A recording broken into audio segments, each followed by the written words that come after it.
ठेठ पलामू की टीम के साथ चलिए करते हैं पलामू प्रमंडल के 10 महत्वपूर्ण पर्यटन स्थलों की सैर। लातेहार, गढ़वा और पलामू। जिला मुख्यालय डाल्टनगंज। इसका नाम छोटा नागपुर के कमिश्नर जॉन डाल्टन के नाम पर 1861 ईस्वी में डाल्टनगंज रखा गया था। बाद में इसका नाम बदलकर मेदिनीनगर हो गया है। झारखंड राज्य की राजधानी रांची से 150 किलोमीटर की दूरी पर है यह शहर। पलामू प्रमंडल की सीमा पड़ोसी राज्य बिहार के औरंगाबाद और छत्तीसगढ़ के अंबिकापुर आदि जिलों से लगती है। यहाँ आप सड़क मार्ग से नेशनल हाईवे 75 से आ सकते हैं। यहाँ एक एरोड्रम यानी हवाई अड्डा भी है, जिससे सबसे पहले 80 के दशक में अकाल के दौरान इंदिरा गांधी हवाई जहाज से आई थी तो लोगों का हुजूम उमड़ पड़ा था, जिसमें से आधे लोग तो बस हवाई जहाज देखने के लिए आए थे। डाल्टनगंज रेलवे स्टेशन पर लगभग सभी गाड़ियां रुकती हैं। रांची से दिल्ली या वाराणसी, मुगल सराय, डेहरी जाने वाली गाड़ियां डाल्टनगंज होकर ही जाती है। हिंदी की सुप्रसिद्ध साहित्यकार महाश्वेता देवी को पलामू के जंगलों से बेहद लगाव था और उनकी रचनाओं की पृष्ठभूमि पलामू में ही रची बसी होती है। बांग्ला सिनेमाकारों ने भी पलामू की खूबसूरती को खूब सराहा है। तो आइए चलते हैं आज 10 चुनिंदा स्थानों की सैर पर जो पर्यटकों को सबसे ज्यादा लुभाते हैं। नंबर 10 से शुरुआत करते हैं कोयल नदी। जंगलों गुफाओं से निकलकर जब इंसान गांव बसाने लगे थे तो नदियों ने ही अपने किनारे रुकी आंचल खोलकर हमारी सभ्यताओं को सींचा था। रुद्र से निकलकर पहाड़ी रास्तों से बहती हुई कोयल नदी अपनी सहायक नदियां औरंगा, अमानत और मैला के साथ पलामू की धरती को सींचती है। डाल्टनगंज की परिक्रमा करती है और 260 किलोमीटर की लंबी यात्रा करते हुए हैदरनगर में सोन के रास्ते मिलती है और गंगा में मिल जाती है। नदी के दूसरी तरफ चैनपुर, शाहपुर, पुरुबडीहा आदि गांव हैं। जब पुल का निर्माण नहीं हुआ था तो लोग नाव से या फिर तैरकर डाल्टनगंज शहर तक आते थे। सावन में नदी किनारे भव्य मेले का आयोजन होता है, जिसे यहाँ झूलन कहा जाता है। छठ के समय तो घाटों की रौनक देखते नहीं बनती।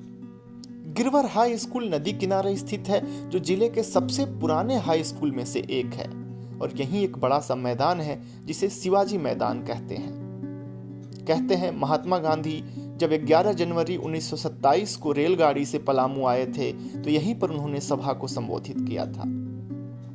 सूर्योदय और सूर्यास्त का खूबसूरत नजारा अक्सर शहर के लोगों को मॉर्निंग वॉक के लिए अपनी ओर आकर्षित करता है। कोयल नदी को पार करते ही डाल्टनगंज के उपनगर के रूप में विकसित हो रहा हिस्सा है शाहपुर। कहते हैं अंग्रेजों के आने से पहले शाहपुर और चैनपुर ही मुख्य व्यावसायिक नगर हुआ करते थे। चैनपुर के राजघराना पलामू के सबसे पुराने 6 राजघरानों में से एक है। हवेली और मंदिर अभी भी दर्शनीय है। चेरो राजवंशों ने 16वीं शताब्दी की शुरुआत में शाहपुर में एक किले का निर्माण कराया था। कहते हैं इस किले से एक सुरंग निकलती थी जो पलामू के अन्य किलों से जुड़ी हुई थी और जब भी दुश्मनों का आक्रमण होता राज परिवार इस सुरंग से निकल पड़ते थे और कभी भी दुश्मनों की चपेट में नहीं आते। हालांकि अंग्रेजों ने बाद में इसे गिरा दिया था। अब बस कुछ अवशेष बचे हैं और कुछ टीले बचे हैं। चेरो राजवंशों के द्वारा बनाया गया मुख्य किला शहर से 15 किलोमीटर दूर जंगलों के बीच स्थित है। सबसे पहले आता है रानी किला, जिसे महारानी के लिए बनाया गया था और वहां से कुछ दूर पर है राजा का किला। 15वीं शताब्दी में चेरो राजाओं का साम्राज्य समृद्धि के शिखर पर था। राजा मेदिनी राय सबसे जनप्रिय राजा थे, जिनके नाम पर जिला मुख्यालय का नाम बदलकर मेदिनीनगर रखा गया। वास्तुकला और शिल्प के सुदृढ़ उदाहरण अभेद्य दीवारों से घिरे महल, 4 दीवारी इतनी चौड़ी कि इस पर घुड़सवार दौड़ते निगरानी करते। मुगलों ने कई बार नाकाम कोशिश की इस किले को हड़पने की। किले की 4 दीवारी से निर्मल कलकल कोयल नदी का मनमोहक दृश्य किसी का भी मन मोह ले और कैमरा खोलने पर विवश कर दे। कहते हैं मुगलों से आखिरी लड़ाई में योद्धाओं के खून से नदी का पानी लाल हो गया था। किले की दीवारों पर तोप के गोले दागे गए थे, निशान अब भी हैं। हर साल छठ के अगले दिन यहाँ भव्य मेला लगता है, जिसमें किसान खेती के उपकरण और हथियार खरीदते हैं। सैलानियों से अनुरोध है, कृपया दीवारों पर प्रेमी प्रेमिका और दिल के निशान ये सब ना उकेरें। विरासत सहेजने की चीज है, ये हमारी बुनियाद है।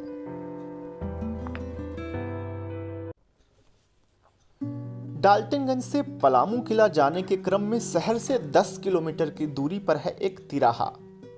एक रास्ता पोल से होते हुए रांची की तरफ जाता है और दूसरा रास्ता बरवाडी की तरफ। इस तिराहे पर एक मंदिर भी है। इस स्थान का नाम है दूबिया खान। यहाँ राजा मेदिनी राय की प्रतिमा लगी हुई है और खूबसूरत तोरण द्वार बने हैं, जिससे हम जंगल में प्रवेश करते हैं। हर साल यहाँ एक आदिवासी मेले का आयोजन होता है, मगर सबसे ज्यादा चहल पहल यहाँ शादियों के सीजन में होती है। अक्सर घर से फरार प्रेमी युगल यही आकर शादी करते हैं। मान्यता है कि वन देवी के आशीर्वाद से रिश्ते खूब मजबूत होते हैं। यहाँ के पंडित जी ने बताया कि यहाँ आज तक जितने भी प्रेम विवाह हुए, किसी में ना तो झगड़ा हुआ ना ही कोई विवाद, वरना आए दिन कोर्ट कचहरी वाली शादियां तलाक की अर्जियों में बदल जाती हैं।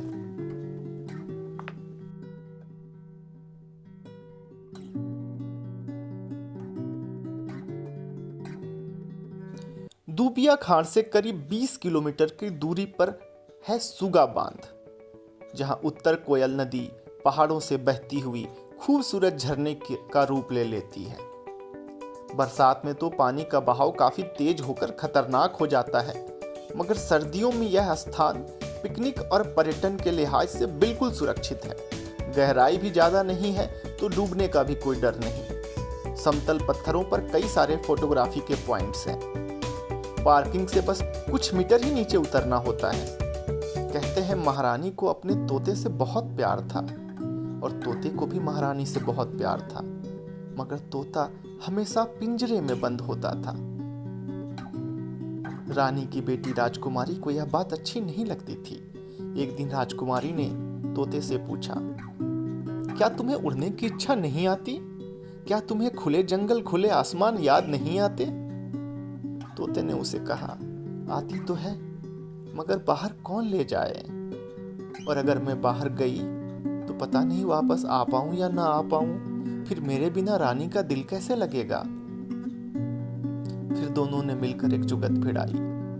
राजकुमारी तोते को घुमाने ले आई पिंजड़े के साथ, और इसी बांध के किनारे आकर उसने पिंजड़े का दरवाजा खोल दिया। तोता उड़ने लगा। उसने झरने का पानी पिया, पेड़ से अमरूद खाए और बाकी अन्य तोतों को बुलाया, उनसे बातचीत की और कुछ घंटों के बाद वापस पिंजड़े में लौट आई। राजकुमारी उसे पिंजड़े में रोज लेकर इसी बांध के पास आती, उसे खोल देती, उसे आजादी का एहसास दिलाती और फिर वापस महल में ले आती। कहते हैं उसके बाद रोज वहां बाकी तोते राजकुमारी और इस रानी के तोते का इंतजार करते और उन्हीं के नाम पर इस खूबसूरत झरने का नाम सुगा बांध रखा गया है। अभी भी इस झरने के चारों तरफ पेड़ों पर कई तरह के कई नस्लों के तोते चहचहाते उड़ते चहलकदमी करते दिख जाएंगे।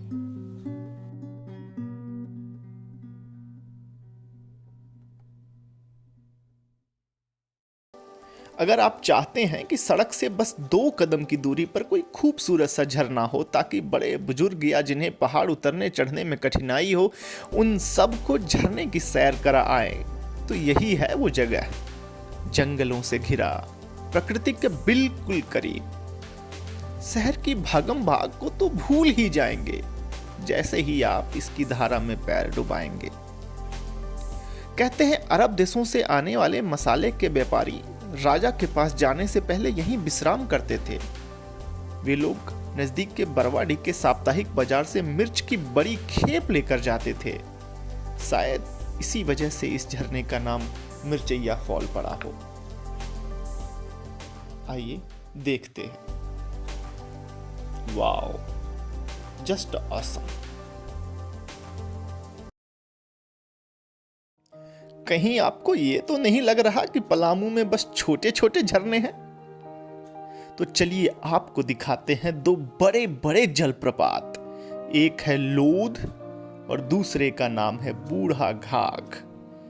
ऊंचाई से गिरता पानी और उससे निकलता खूबसूरत झाग। रोमांच, आश्चर्य, खूबसूरती, वाह, जैसे नजारों को पंख लग गए हैं आज।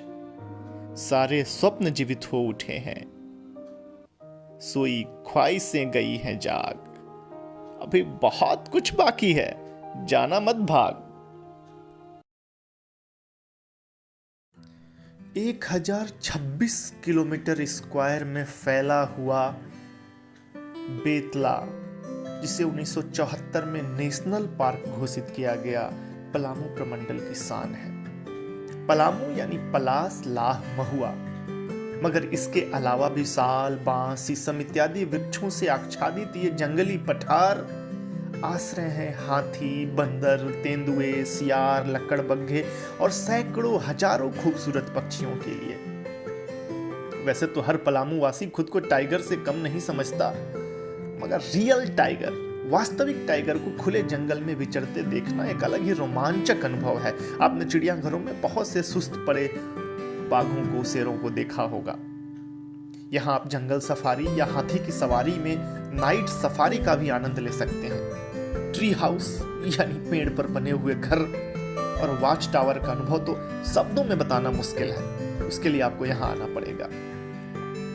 अगर आप आदिवासी संस्कृति और जनजीवन की झलक लेना चाहते हैं तो एक बेहद ही खूबसूरत अजायब घर यानी म्यूजियम भी है यहाँ पे। वैसे पलामू की साहित्य और सांस्कृतिक धरोहर के साथ और ज्यादा रूबरू होना चाहते हो आप, तो हर साल यहाँ बेतला महोत्सव का भी आयोजन होता है।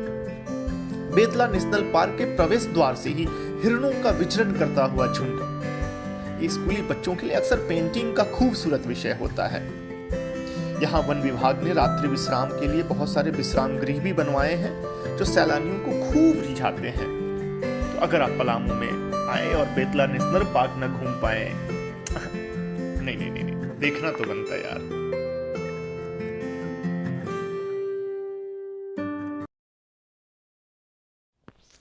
नेचर्स हार्ट, छोटा नागपुर की रानी, झारखंड का हिल स्टेशन, जहां सूरज उगता है मधुर संगीत लिए और डूबता है मंगोलिया के विरह का दर्द लिए। रांची से गुमला रोड पकड़कर आप 4-5 घंटे की सड़क यात्रा से पहुंच सकते हैं यहाँ, या फिर अगर आप चाहें तो डाल्टनगंज से दुबिया खाड़, बेतला, मिचैया फॉल इत्यादि का नजारा लेते हुए जंगली खूबसूरत रास्तों से यहाँ करीब 4.5 से 5.5 घंटों में आ सकते हैं। हाँ, अगर बीच बीच में नज़ारों ने आपकी नज़रों को थाम लिया तो फिर खैर। वैसे तो वन विभाग के गेस्ट हाउस के अलावा भी कई सारे होटल्स हैं यहाँ पे, तो ठहरने का उचित इंतजाम है। और नेतरहाट के आसपास दर्जनों दर्शनीय स्थल हैं, तो एक दिन में काम नहीं चलने वाला, तो रात तो आपको गुजारनी ही पड़ेगी यहाँ पे, क्योंकि यहाँ के मेन पॉइंट्स हैं कोयल व्यू पॉइंट, अपर लोअर घाघरी, लोध फॉल, एक खूबसूरत सा डैम है, और नेतरहाट का प्रसिद्ध आवासीय विद्यालय जहाँ से पढ़े हुए बच्चे पूरे विश्व में अपना परचम लहराते हैं, और एक खूबसूरत सा म्यूजियम, और सबसे बेहतरीन, बिना सनराइज और सनसेट पॉइंट देखे यहाँ से जाने का तो कोई मतलब ही नहीं बनता। खैर, अब मैं ज़्यादा नहीं बोलूँगा, आप अपनी आंखों को स्क्रीन के नज़दीक रखिए, कोई नज़ारा मिस न हो जाए, और लुत्फ लीजिए सुधांशु की खूबसूरत फोटोग्राफी का।